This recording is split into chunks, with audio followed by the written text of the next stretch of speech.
Hello friends, আজ আমরা notepad file মেনুর কাজ শিখব। তো প্রথমে চলে যাই আমরা নোটপ্যাডে। নোটপ্যাডের মধ্যে প্রথমে দেখতে পাচ্ছি ফাইল মেনু। ফাইল মেনুর মধ্যে আমরা এখানে বেশ কয়েকটি অপশান দেখতে পাচ্ছি।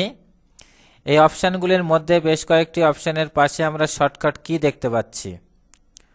শর্টকাট কি সুবিধা হলো যে কাজগুলি ফাইল মেনুতে এসে করতে হয় সেগুলি ফাইল মেনুতে না এসে আমরা কিবোর্ডের মাধ্যমে শর্টকাট কি দ্বারাও করতে পারি। তো এখানে আমরা প্রথমে ফাইল মেনু যে অপশানগুলো আছে এদের মধ্যে নিউ অপশানের কাজ শিখব। নিউ অপশানের কাজ হলো নতুন পেজ নেওয়া, অর্থাৎ কোনো ডকুমেন্ট ক্রিয়েট করার পর যদি আমার নতুন পেজের প্রয়োজন হয়, ধরো এখানে আমি একটি ডকুমেন্ট ক্রিয়েট করলাম, এখন একটি নতুন পেজ নিতে চাই। তো তার জন্য আমার যেটা করতে হবে, ফাইল মেনুতে গিয়ে নিউ অপশানে ক্লিক করব। নিউ অপশানে ক্লিক করলে এখানে একটি এসএমএস শো করবে, অর্থাৎ ফাইলটি আমি সেভ করতে চাই কিনা। এখান থেকে আমি ফাইলটি সেভ করে নেব। প্রথমে লোকেশন এখানে চুজ করব, ফাইল মেনুর একটি নাম দেব, ধরুন এখানে আমি নাম দিলাম KKR। তারপরে এখান থেকে আমি ফাইলটি কি করব, সেভ করব। এবং সেভ করার সঙ্গে সঙ্গে আমি এখানে দেখতে পাচ্ছি যে আমার একটি নতুন পেজ এখানে ক্রিয়েট হয়ে গেছে। এরপরে চলে যাই, এরপরের অপশান দেখতে পাচ্ছি ওপেন। ওপেন মেনুর কাজ হলো কোনো ডকুমেন্ট ক্রিয়েট করার সময় যদি আমার অন্য কোনো ডকুমেন্ট যদি আমি ওপেন করতে চাই, তো সেটি আমি এই ওপেন অপশানে যাব। ওপেন অপশান থেকে আমার যে ফাইলটি আমি ওপেন করতে চাই সেটা যেখানে আছে প্রথমে সেখানে যেতে হবে। ধরুন আমার ফাইলটি ডেস্কটপে আছে, তো আমি এখান থেকে ডেস্কটপ চুজ করব এবং এরপরে ফাইলটাতে চলে আসব। ধরুন আমি এই ফাইলটা আমি ওপেন করতে চাই, তো এই ফাইলটাতে আমি চলে আসব।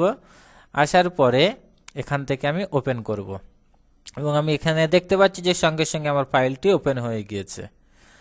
এরপরে চলে যাই ফাইল মেনুর পরের অপশানে, অর্থাৎ এখানে আমরা দেখতে পাচ্ছি সেভ অপশান। অর্থাৎ সেভ অপশানের কাজ হলো কোনো ফাইল ক্রিয়েট করার পর যদি সেটি সেভ করার প্রয়োজন হয় তো আমি এখান থেকে সেভ করে নেব। ধরুন আমি এখানে একটি ডকুমেন্ট প্রথমে ক্রিয়েট করলাম, ধরুন এই ডকুমেন্টটি ক্রিয়েট করলাম, এখন আমি এই ডকুমেন্টটি সেভ করতে চাই। তো তার জন্য আমার যেটা করতে হবে, ফাইল মেনুতে যাব, এখান থেকে সেভ অপশানে যাব। সেভ অপশানে যাওয়ার পরে এখান থেকে আমার লোকেশন চুজ করতে হবে। ধরুন আমি ডেস্কটপে আমি ফাইলটি আমি সেভ করতে চাই, তো এখান থেকে আমি ডেস্কটপ চুজ করব প্রথমে। তারপরে আমার এখানে একটি ফাইল নেম দিয়ে দিতে হবে। ধরুন আমি এখান থেকে RTR ফাইল নেম দিয়ে দিলাম। দেওয়ার পরে এটি আমি কি করব, এখান থেকে সেভ করে দেব এবং সেটি এখানে দেখতে পাচ্ছি যে ডেস্কটপে এসে ফাইলটি সেভ হয়ে গেছে। এরপরে চলে যাই ফাইল মেনুর পরের অপশানে, অর্থাৎ এখানে আমরা দেখতে পাচ্ছি সেভ অ্যাজ আছে। সেভ অ্যাজ অপশানের কাজ হলো সেভ করা ফাইলটি যদি আমি পুনরায় অন্য কোনো নামে যদি ফাইলটি আমি ডুপ্লিকেট ফাইল যদি আমি তৈরি করতে চাই, কিংবা আমার সেভ করা এই ফাইলটার উপরে যদি কোনো কারেকশন বা কোনো কিছু যদি আমি অ্যাড করতে চাই, তো সেটি করার পরে আমি নতুন নামে ফাইলটি যদি সেভ করতে চাই তো আমি সেভ অ্যাজ করে নেব। যেমন ধরুন এখানে আমি কিছু অ্যাড করলাম,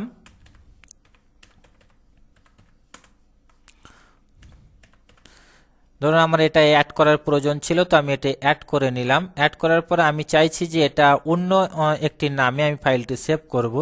তো তার জন্য ফাইলে যাব, এখান থেকে সেভ অ্যাজ অপশানে ক্লিক করব। এরপর আমি ফাইলটি কোথায় সেভ করতে চাই লোকেশনটা চুজ করব। আমি এখান থেকে ডেস্কটপ চুজ করলাম। এরপরে আমি এখানে একটি ফাইল নেম দিয়ে দেব।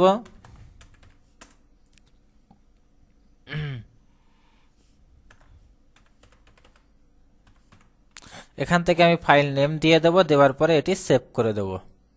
অর্থাৎ এখন যদি আমি ডেস্কটপে গিয়ে যদি দেখি, তাহলে আমি দেখতে পাচ্ছি যে আমার নতুন নামে আমার ফাইলটি সেভ হয়ে গেছে এবং নিচে যদি আমি যাই তাহলে দেখব আমি যেটা অ্যাড করেছিলাম সেটা অ্যাডও হয়েছে। এখন যদি আগের যে আমি ফাইলটা ছিল সেটি যদি আমি এখান থেকে ওপেন করি, তাহলে দেখব যে সে ফাইলটি আগের যে ফাইলটি ছিল সেটি যেমন ছিল তেমনই আছে, অর্থাৎ তার কোনো পরিবর্তন হয়নি। এরপরে চলে যাই আমরা সেভ অ্যাজ অপশানের কাজে হলো। এরপরে আছে পেজ সেটআপ। পেজ সেটআপ খুবই গুরুত্বপূর্ণ একটি অপশান, অর্থাৎ কোনো ডকুমেন্ট ক্রিয়েট করার পর সেই ডকুমেন্টে যদি আমি প্রিন্ট করতে চাই, তো প্রিন্ট করার আগে আমাকে পেজ সেটআপ করে নিতে হয়। তো পেজ সেটআপে এখানে কতগুলি অপশান আছে, এর মধ্যে প্রিভিউ আছে। প্রিভিউ অর্থাৎ এখানে আমরা যা কিছু চেঞ্জ করব, যা কিছু পরিবর্তন করব, সেটি এই প্রিভিউতে আমি দেখতে পাবো, অর্থাৎ এখানে আমি লক্ষ্য করতে পারবো। তো এখানে আমি প্রথমে যেটা আমি করব সেটা হচ্ছে পেপার সাইজ প্রথমে এখান থেকে চুজ করতে হবে। তো এখান থেকে যে পেপার সাইজটা আমি নিতে চাই নিয়ে নেব। ধরুন আমি এখান থেকে A4 নিলাম। এরপরে সোর্স বাই ডিফল্ট অবস্থায় যেটা আছে এটাই থাক, আমি কোনো চেঞ্জ করছি না। এরপরে যদি আমি পেজটা যদি লম্বালম্বি যদি আমি প্রিন্ট করতে চাই তাহলে পোর্ট্রেটে সিলেক্ট করব, আর যদি আমি পেজটি যদি আমি আড়াআড়ি সিলেক্ট করতে চাই, প্রিন্ট করতে চাই, তাহলে এখান থেকে আমি ল্যান্ডস্কেপ সিলেক্ট করব। এরপরে চলে যাব মার্জিনে। মার্জিন এখান থেকে পেজের চারিদিকে আমি কতটা মার্জিন রাখতে চাই সেটা আমি এখান থেকে সিলেক্ট করে নেব। এরপরে চলে যাব সবথেকে গুরুত্বপূর্ণ পেজ সেটআপের মধ্যে একটি অপশন, সেটা হলো header and footer. Header and footer, header অর্থাৎ আমি যে ডকুমেন্টটি ক্রিয়েট করেছি এই ডকুমেন্টের টাইটেল হিসাবে প্রত্যেক পেজে যদি কোনো একটি টাইটেল যদি আমি ব্যবহার করতে চাই, তাহলে আমি সেটি এখান থেকে কিবোর্ড থেকে টাইপ করে দেব। তো ধরুন আমি এখানে হিডার হিসাবে আমি খান টেকনোলজি পুরো প্রত্যেক পেজের টাইটেলে আমি এটা রাখতে চাই। তো তার জন্য আমি কি করলাম, এখান থেকে খান টেকনোলজি পুরো এটা আমি টাইপ করে দিলাম। এবং ফুডার অর্থাৎ পেজের প্রত্যেক পেজের নিচে আমি কি ব্যবহার করতে চাই, অর্থাৎ প্রত্যেক পেজের নিচে আমি যে যদি কোনো কিছু যদি লিখতে চাই তো সেটা এখান থেকে টাইপ করে দেবো। আর যদি কোনো কিছু না লেখা ব্যবহার করতে চাই, শুধুমাত্র আমি পেজ নাম্বার দিতে চাই নিচে ফুডার হিসাবে, তো এখান থেকে পেজ নাম্বারের ক্ষেত্রে যেটা করতে হবে অ্যান্ড পি ব্যবহার করতে হবে। এবং সমস্ত পেজ সেটআপ কমপ্লিট হওয়ার পরে এটাকে আমি ওকে করে দেব। এবং ওকে করার পর যখন আমি এই ডকুমেন্টটি যখন আমি প্রিন্ট করব, এখানে সাধারণত হিডার অ্যান্ড ফুডার দেখা যায় না, এটা প্রিন্ট করার পরই আমরা এটা দেখতে পাই। তো এখানে আমি দেখানোর জন্য যে কেমন আর কি হয়েছে সেটা হিডার অ্যান্ড ফুডারটা কেমন হয়েছে সেটা দেখানোর জন্য এক কাজ করতে পারি, ফাইল মেনুতে গিয়ে প্রিন্টে যাব। প্রিন্টে গিয়ে এখান থেকে আমি একটি প্রিন্টার সিলেক্ট করলাম। যেহেতু আমার মেশিনে কোনো প্রিন্টার লাগানো নেই, তো এখানে বাই ডিফল্ট হিসাবে আমি একটি প্রিন্টার সিলেক্ট করে নিলাম। নেবার পরে এটা অ্যাপ্লাই এবং প্রিন্ট মারার সঙ্গে সঙ্গে ফাইলটি সেভ করার আমার একটি অপশন দেবে। এখান থেকে আমি ডেস্কটপ সিলেক্ট করলাম, করার পরে আমি এখানে ফাইল নেম দিয়ে দিলাম প্রিন্ট নামে। ফাইল দেবার পরে আমি এখান থেকে এটা সেভ করলাম। এখন যদি আমি ডেস্কটপে যদি চলে যাই, তাহলে এখানে এই প্রিন্ট নামে দেখতে পাচ্ছি এখানে আমার এই যে ডকুমেন্টটি ছিল এখানে টাইটেল হিসাবে অর্থাৎ হিডার হিসাবে আমরা দেখতে পাচ্ছি খান টেকনোলজি পুরো। প্রত্যেক পেজেই আমার টাইটেল হিসাবে ওই খান টেকনোলজি পুরোটি চলে এসেছে। এবং নিচেই দেখতে পাচ্ছি পেজ নাম্বারও শো করেছে, যেহেতু আমরা ওখানে পি ব্যবহার করেছিলাম, আমি শুধু পেজ নাম্বার ব্যবহার করতে চাই, সেই জন্য আমি পি ব্যবহার করেছিলাম।